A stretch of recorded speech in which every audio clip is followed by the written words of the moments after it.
Ravi de vous retrouver pour ce grand format de l'actualité bilingue.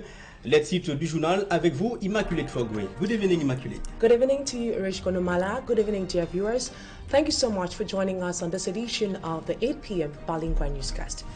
While several families in 8 out of the 10 regions of Cameroon were experiencing a hitch-free New Year celebrations, 2 other regions, that is, the Northwest and Southwest regions, some families were forced to stay indoors as a result of the Monday-imposed lockdown. On tonight's edition of the news, we'll tell you about the ambience and how several streets were deserted, causing the entire area to be calm. And away from that, at a time when power outage is frequent in Cameroon, the head of state, during his end-of-year message to Cameroonians, makes a solemn promise that in the year 2024, frequent power cuts, water shortage, and other challenges will become a thing of the past. But then, is that a reality or a myth?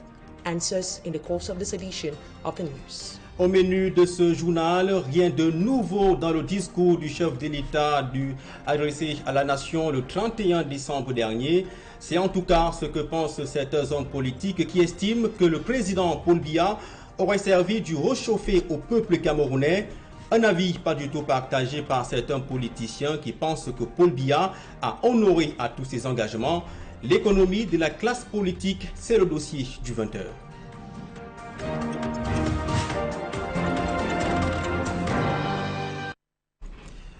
Vous faites bien de vous informer sur Équinoxe Télévision. Merci de choisir nos antennes.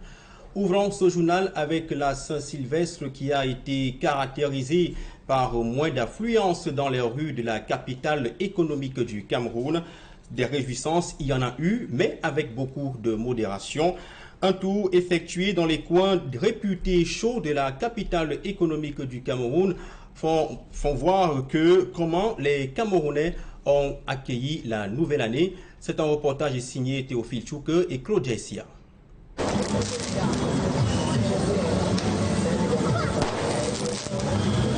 Pétards et feux d'artifice, symbole de joie, la ville de Douala et sa population accueillent alors qu'il est minuit le début de l'année 2024.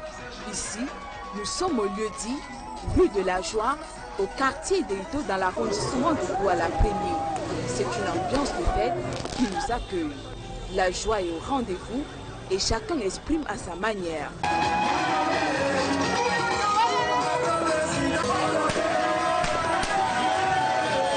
Je suis très content d'avoir découvert la nouvelle année 2024. Je passe très bien les fêtes. Je dis merci à Dieu. Scène plutôt curieuse, à quelques kilomètres, au lieu dit Douala Bar. Nous sommes au quartier Aqua. C'est une ambiance de jour ordinaire. Les rues transformées en terrasses n'ont pas fait le plan attendu. Un tour dans la pleine ville, les rues et carrefours décorés pour la circonstance se mêlent aux phares de motos et véhicules. Une ambiance encore plus colorée. À Ange-Raphaël, dans le 5e arrondissement de Douala, sur le plein d'œufs, musique et alcool sont au rendez-vous. Je vois ces premiers jours de 2024 très animés. Je vois par rapport à la population que nous on a eue ici, que ça sera une excellente année. Le message est de voir que cette année 2024, qu'elle soit plus belle que 2023. À Bonabéry, au lieu du rond-point 4e, ambiance particulière des jours de Saint-Sylvestre. Niveau sécurité, le fort déploiement des forces de maintien de l'ordre rassure. Non, il y a très bien la sécurité. Vu que l'année passée, vous-même vous constatez avec toujours eu des désordres, mais l'année c'est là il y a un peu la tranquillité. Le plan au rendez-vous pour entrer dans... Moins d'affluence, certes, mais de nombreux incidents survenus lors des réjouissances de la Saint-Sylvestre ont été enregistrés dans les rues de la capitale Douala. 2 morts ont été enregistrés dans un accident et les services d'urgence sont aussi saturés d'accidentés de plusieurs délires. Les fauteurs de troubles ont été mis en état de nuire lors d'une patrouille des forces de sécurité. Bilan dans un reportage de Innocent Abega et Hubert Michel Kameni. L'un des premiers accidents de la nouvelle année est tragique. Ces 2 jeunes sont brusquement arrachés à la vie ce 1er janvier 2024 aux environs de 2 h du matin à Bonapriso, dans le 1er arrondissement de Douala. Le véhicule, encore coincé sous les décombres, a dans sa course folle fait 4 victimes. 2 morts sur le carreau et 2 blessés graves admis dans une formation sanitaire de la ville. Dans la foulée, un fort déploiement des policiers et gendarmes mobilisés dans les localités de Bonapriso, Deido, Akwa, Newbel, Dokoti, Bonaberi entre autres. Objectif, éviter d'éventuels débordements cette nuit du Nouvel An. Il était donc question d'abord de sécuriser la ville, de permettre à ce que les populations puissent passer le Nouvel An dans le calme et la paix. Contrôle systématique dans les débits de boissons, c'est tolérance zéro pour tout contrevenant. Il est 3 h du matin. Dans cette boîte située au quartier Ngangé, dans le 2e arrondissement de Douala, les forces de maintien de l'ordre font une découverte effroyable. Des mineurs se livrent allègrement à la consommation des produits toxiques, notamment la chicha, interdite au Cameroun. Effet surprenant, les adolescentes de 12 et 14 ans sont en tête de file. La récente vidéo qui a fait un tollé sur les réseaux sociaux, mettant en exergue des mineurs en pleine consommation d'alcool et qui a suscité l'indignation générale, n'aurait pas suffi pour dissuader leurs agissements. Ces jeunes ont été interpellés et les pipes à chicha, une centaine, saisies. Lorsque nous avons investi les lieux, nous avons malheureusement trouvé que des mineurs de 12 à 14 ans qui sont là-bas, nous avons donc interpellé le responsable, saisi le matériel et nous avons conduit également ces enfants-là dans nos unités. Et le matin, nous allons appeler leurs parents pour qu'ils viennent les récupérer. Quelques heures plus tôt, à 22 h 30 précisément, au lieu du tunnel d'Okoti dans le 5e arrondissement de Douala, une patrouille mixte procède à l'arrestation d'un groupe de consommateurs de stupéfiants. Et quasiment la même situation dans la capitale Yaoundé où un jeune homme a été poignardé à mort aux premières heures de ce 1er janvier 2024. Quelques formations sanitaires sont aussi saturées dans les services d'urgence. Regardons plutôt ce reportage d'Emmanuel Job et Marcelin Gansop pour d'autres précisions. C'est un réveil brutal et douloureux pour la famille de Bertrand Bayo. Le jeune de 21 ans a à peine savouré les premières heures de 2024 qu'il a été mortellement poignardé au quartier Colmesen, lieu du lycée, dans le 5e arrondissement de la capitale, rallongeant la liste des victimes de l'insécurité galopante qui sévit dans ce quartier. Ça fait comme ça 3 corps déjà. En un an, 3 corps. Et en dehors des assassinats, on poignarde les gens, même dans la journée.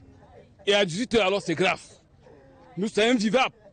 C'est pour dire que d'ici peu de temps, les gens vont entrer dans nos maisons. Et nous disons au délégué général de la sécurité nationale, M. Mbargangele, et à M. Toga, secrétaire d'État à la défense, chargé de la gendarmerie, nous sommes abandonnés. Je me suis plaint même jusqu'au conseil municipal. Là, il y a toutes les autorités administratives, tout. Il ne faut rien. Eux, par contre, ont eu plus de chance, même s'ils n'oublieront pas de sitôt la nuit de la Saint-Sylvestre. Hospitalisés au centre des urgences de Yaoundé, ils reviennent de loin pour certains. Sur les 10 patients que nous avons reçu 4 patients qui étaient des traumatisés graves et sur lesquels il fallait qu'on s'attelle pour maintenir le système hémodynamique stable. Nous avons un cas de fracture du fémur. Nous avons également reçu un cas de plaie pénétrante de la cuisse post-bagarre. Et les autres patients, c'était des simples dermabrasions que nous avons également fait des sutures, fait des pansements et puis les avons maintenus en salle. À Biemassi, qui couvre plusieurs quartiers, la transition entre 2023 et 2024 a été relativement calme. Grâce au maillage serré opéré par la brigade de gendarmerie du coin, la situation a été maîtrisée, malgré quelques faits non négligeables. Dès 24 heures, il y a eu des légers débordements qui ont été encadrés par les forces de maintien de l'ordre. Nous n'avons enregistré aucun décès. Nous avons enregistré au centre médical d'arrondissement de Mendon un cas d'agression. À l'hôpital de district de Biemassi, nous avons enregistré une naissance, 6 accidentés dus au débordement et 5 cas d'agression également dus au... Après avoir parcouru quelques artères de la capitale, l'on note de plus en plus une prise de conscience de la part des populations, ce qui donne moins de travail au personnel sanitaire et forces de maintien de l'ordre. Et dans les maternités, des formations sanitaires de la ville de Yaoundé, l'année 2024 s'est opérée avec douceur. Quelques-unes ont enregistré les premières naissances de l'année 2024. Le cas du centre d'animation sociale des sanitaires de Nkondongo, où nos reporters Élisée Bogba et Ben Christy Moudio s'y sont rendus pour réaliser ce reportage. Regardons. Dans la salle numéro 10 de la maternité du centre d'animation sociale et sanitaire Kasnenkondongo à Yaoundé, l'un des premiers bébés de l'année 2024 dort aux côtés de sa maman. La fillette qui pèse 3 kg de sang est née il y a juste quelques minutes. On a fait l'accouchement à 0h00. Nous sommes venus en salle, on l'a examinée. J'ai vu qu'elle était à dilatation complète. Je l'ai mise sur la table. On attendait quelques minutes. Après, elle-même, moi-même, j'avais la pince pour rompre les membranes. Elle a rompu spontanément. Dans la ville de Yaoundé, le Kasnenkondongo est réputé enregistrer un grand nombre de naissances. Par mois, on est à plus de 300. On est souvent à plus de 4000 accouchements par an. Ce centre fait partie des formations sanitaires ayant enregistré les premières naissances de l'année 2024. D'autres n'ont pas eu la même opportunité. Notre périple nous conduit ici à la maternité de l'hôpital général de Yaoundé.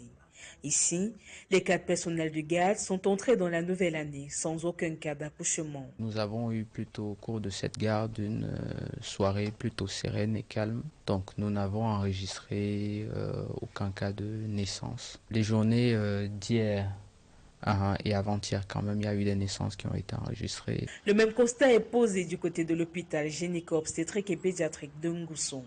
Entre ces murs, alors qu'il est 2 h du matin, le registre des naissances n'a pas encore été sollicité.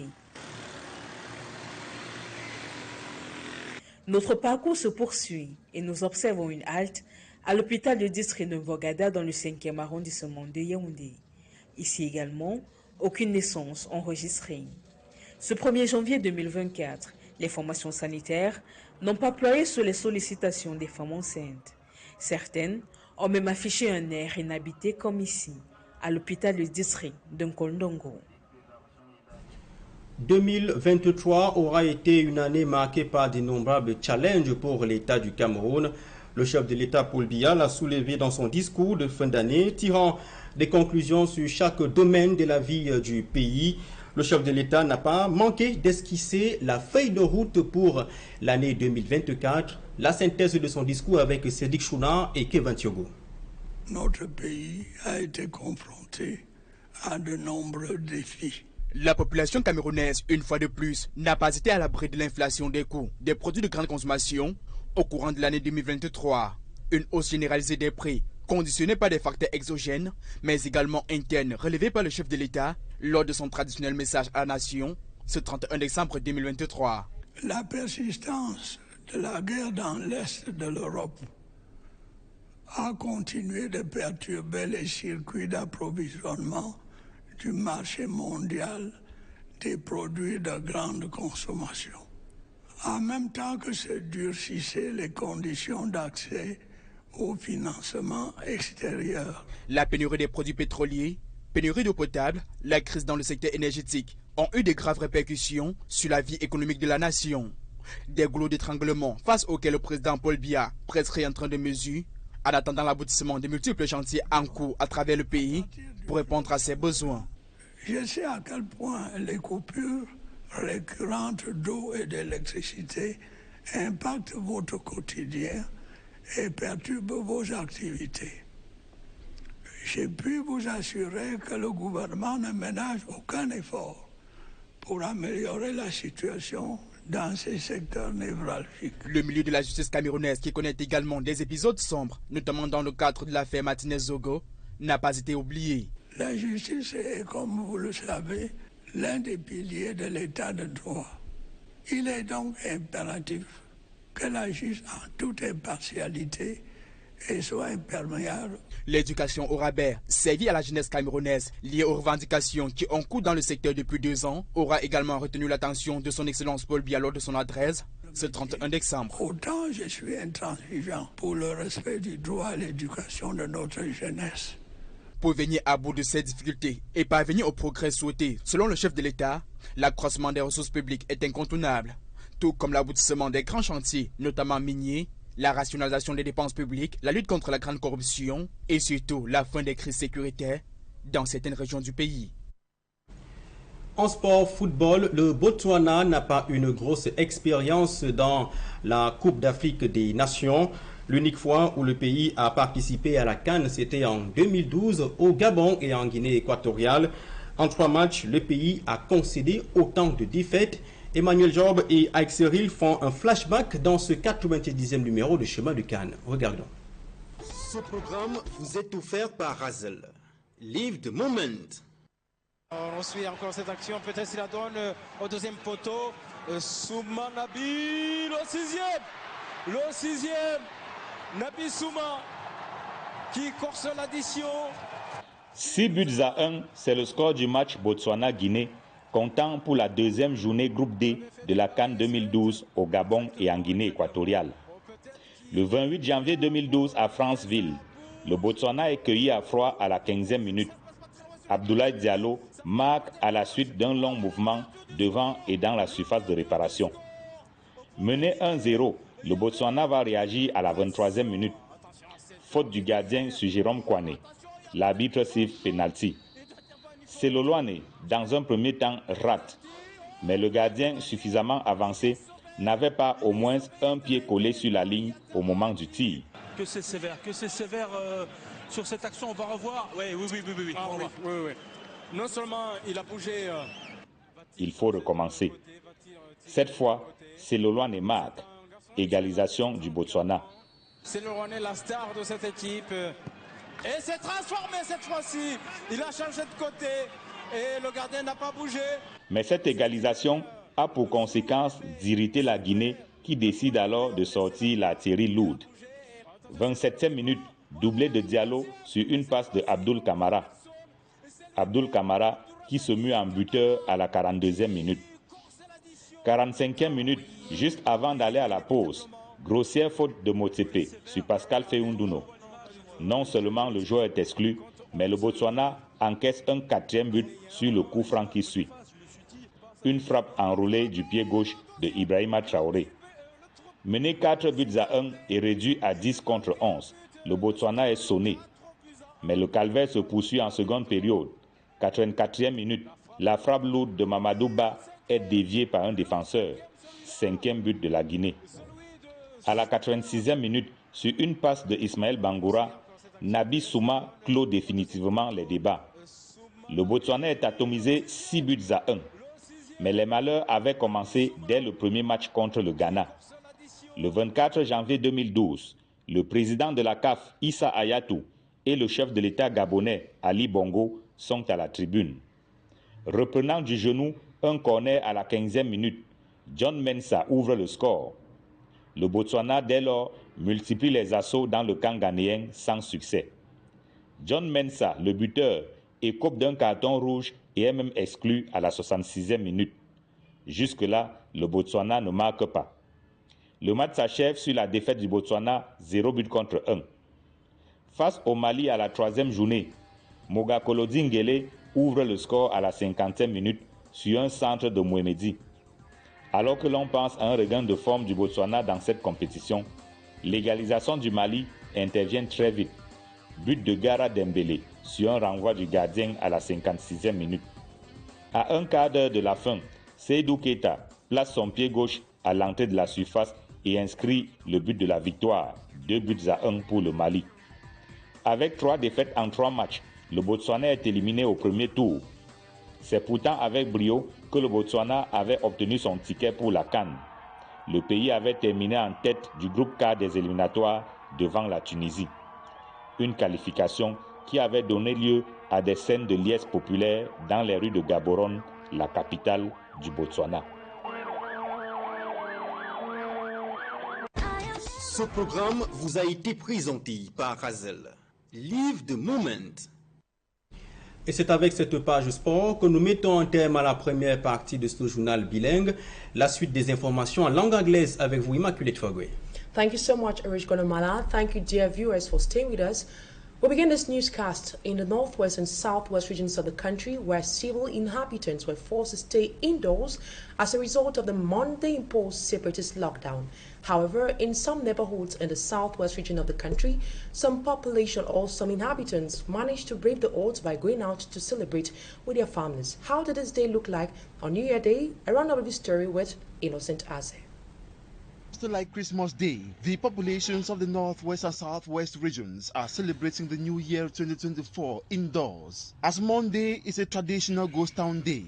In Bamenda, our regional correspondent reports of deserted streets and entertainment spots. In the town of Kumba, Meme division of the Southwest region, few motorbikes could be seen circulating. Vehicles are rare to find. Over in Manfi, Manu division, denizens are out in their numbers. Circulation is going on normally. The population and the mayor used the opportunity to march on the streets, preaching peace in 2024. Join my voice to that of Minat that said that the Lucifer has rejected the Ambazonia. It is true. Manu division, we have also rejected the Ambazonia. Today is the time we have to put our hands on deck and fight the common enemy. Down in Boya, everything is taking normal shape. Though the ambience of this year is timid all over Anglophone Cameroon because of the hot day hosting it, that was not the case on the crossover night that witnessed the population of different localities storm the streets, celebrating in diverse ways. In Kumba, the SDO of Meme Division organized a musical concert to promote peace and living together. New behavior with new commitment to bring back complete peace within the entire Meme Division.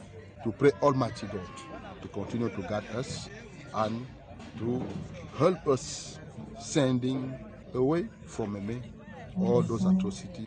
Manfi, Boya, Bamenda, Limbe, and other localities in the Northwest and Southwest regions. Others preferred to spend the crossover night in church. On a related story, Southwest Governor Benal Kalabilai urges separatist fighters to grab President Paul Biya's stretched peace plan. He was speaking to Équinoxe TV shortly after the head of state's message to Cameroonians. Take a listen to Governor Benal Kalabilai in this excerpt. He condemned and he gave us the high assurance that those who continue to perpetrate massacre, killings, kidnapping, drop their arms. It is a big encouragement. It is a strong word of support from the head of state that we should not relent our effort. He's there and will make sure that what we need to put a final full stop to that situation.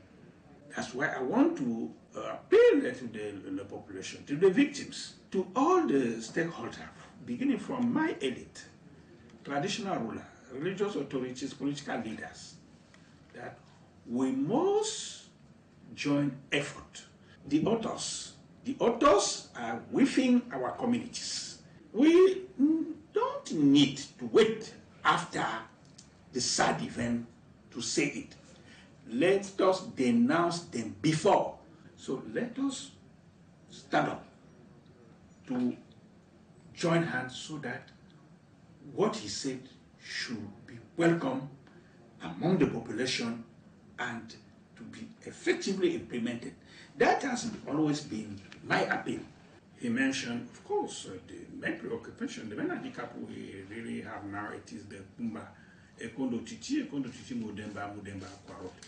Today, we are here, we are in Bakassi, we came for the award of Epaulet, accompanied by we came to accompany the Minister of Defense. You know how difficult it is to move when the road is not passing. So he mentioned that the work for this rehabilitation of that road will continue. It is reassuring to the population of the Southwest region. Southwest Governor Benal Kalabilai speaking there. Meanwhile, on the eve of New Year Day in the northwest region of the country, some people and families gathered on the streets and also in church centers to celebrate this day. And fireworks and gunshots were fired in the air as the people celebrated. Northwest correspondent Bostela tells us more. Gunshot sounds mixing with fireworks in Bamenda as many celebrated making it through the year 2023 into 2024. Security forces fired bullets into the air as the population fired fireworks, all in merrymaking.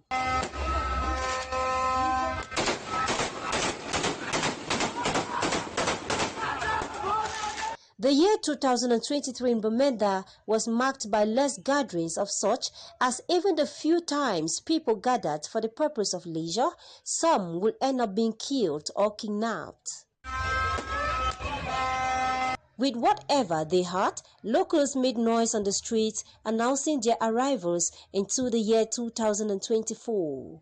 These celebrations were mostly at neighborhood levels, since insecurity due to the armed conflict is still a major worry in Bamenda. Like at Old Town Bamenda or at the Mobinquen, or better still, the end of Talongla, locals took to the streets with various types of celebrations. The end of year in Bamenda was also marked by religious events like this one that saw choirs, including the military choir, thrilling the population in songs.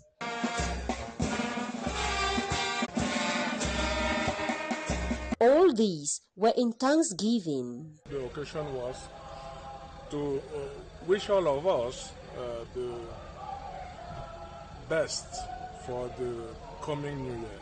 Though the streets of Bamenda were empty this Monday due to the usual ghost town phenomenon, parties were taking place in homes. Away from that, about 30 accidents were recorded across several neighborhoods in the city of Douala. Our reporter went visiting some hospitals where these accident victims are currently being treated. He now tells us more about their situation. Smaji Kangable is the man on that story.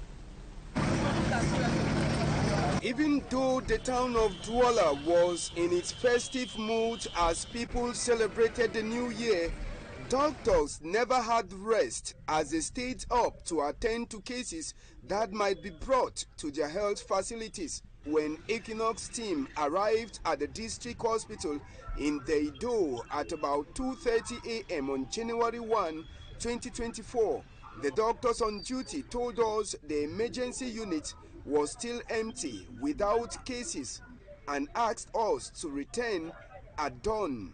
Our return to the district hospital of Deido in the morning, we were told the hospital had recorded a total of 15 cases brought to the emergency unit. Amongst them, 12 cases of road accidents, 1 domestic accident, 1 case of aggression, and 1 case of fighting. The Deido District Hospital didn't have any New Year baby. The Équinoxe team was also at the Lakentini Hospital on New Year's Eve, but at the time of our arrival, no emergency cases were present. But the communication unit of Lakentini Hospital has promised to give details about that situation on January 2, 2024.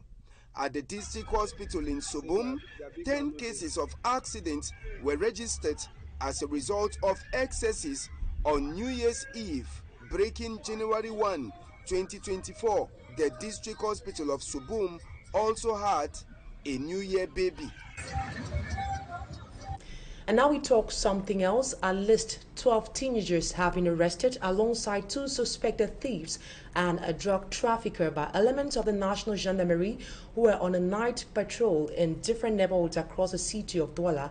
The exercise was to ensure that the population of Douala experience a hitch-free New Year celebration. Once more, Smaji Kangable tells us more. A hectic 31st December 2023 night, breaking January 1, 2024, for the elements of the National Gendarmerie in Douala, under the coordination of the different company commanders with instructions from the Legion Office. Patrols were made in the different neighborhoods in Douala. The first sector, that was controlled by Squadron Commander Mbang Eto, made a surprise raid at a shisha sales point at New Belngange in the Douala 2 subdivision. The elements of the National Gendarmerie surprised some teenagers smoking shisha. In reaction, all of the equipment used in the smoking of shisha were taken away. while about a dozen of teenagers were arrested alongside the operators of the business site.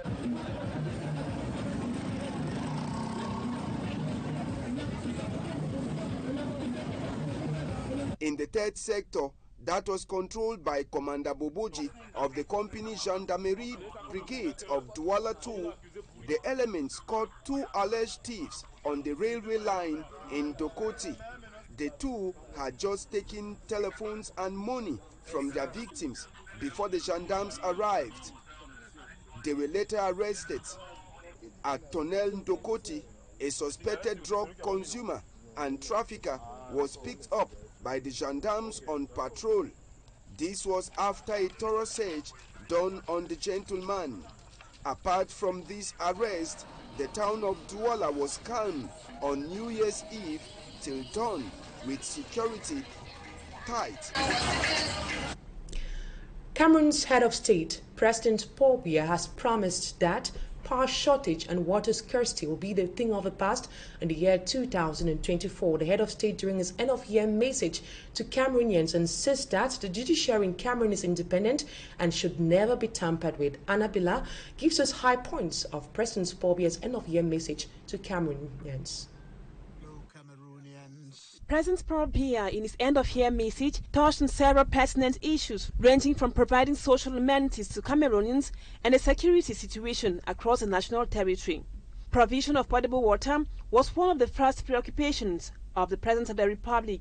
He told Cameroonians that continuous efforts are being made to ensure that the people have access to drinking water. Electricity or problematic power supply caused enormous setbacks to Cameroonians in 2023. The President of the Republic promised that the Nachtigal Dam will go functional shortly. However, fuel subvention might decrease further from 650 billion francs CFA. This might mean an imminent increase in fuel prices in 2024. Just like fuel scarcity, which had several negative effects on businesses, the filthy nature of major cities of Cameroon, with heaps of debt littered everywhere, caught the attention of the head of state. Talking about the justice system in the country, the head of state was firm in his words. The judiciary is independent and should never be exposed to manipulation of any sort by whosoever. Road construction projects as well featured in the head of state's address. According to him, the works on the Kumba Ekondo Titi Mundemba Road and the Baba Jubamenda stretch are in progress. The president, however, frowned on numerous road accidents which costed several lives, leaving families in tears and pain. The war in the northwest and southwest regions wasn't left out. Again, the head of state condemned in strong terms the November 6 killings in Mamfe and called on the local population to collaborate with the forces of law and order. He enjoined the gunmen to drop their arms and join the disarmament centers. Another important point mentioned by the head of state was the worries of the teachers. The OTS movement, which paralyzed lessons in public secondary schools in a greater part of 2023. Paul Biya said over 72 billion francs CFA has been allocated to resolve the teachers' worries. Littoral Governor Samuel Diboa, alongside other state officials, expressed hope that the lives of many Cameroonians will become better. They were speaking shortly after President Paul Biya's end-of-year message to Cameroonians. Mala Glory tells us more about what this governor said in the course of that meeting. The head of state, in his end-of-year speech to the nation, mentioned the Anglophone crisis, bad state of the road and high cost of living as major events that mostly affected Cameroonians in 2023. My dear compatriots, over the past year, which is drawing to an end, our country has been faced with numerous challenges. Some of them result from an increasingly difficult international context. Others are due to purely domestic issues, most of which are long-standing. Foodstuff and energy resource prices thus continued to rise. The situation in the northwest, southwest, and far north regions has improved significantly. It is now possible to calmly implement the reconstruction and development plans for the said regions. The speech was followed by Cameroonians worldwide, and in the littoral region, the governor Samuel Jedine Ivahati-Boa in the president's speech saw hopes for the future.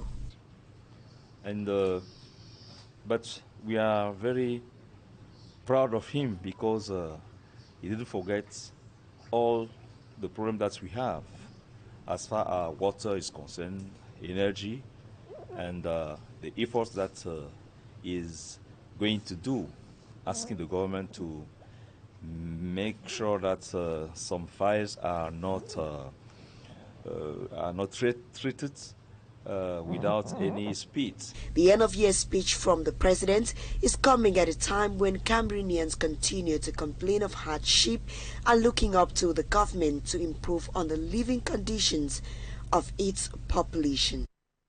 On the same vein, opposition political leaders are pointing accusing fingers at Bia's regime for dragging the country backward in multiple socio-political, economic and society problems.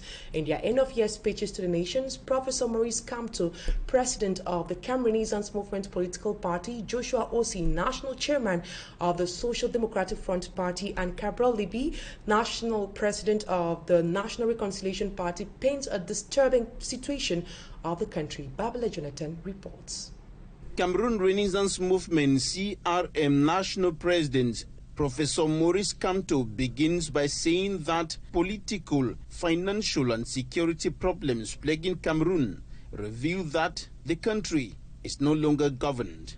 In other words, the head of state seems to have abdicated his functions, leaving power factions to use government for personal interest.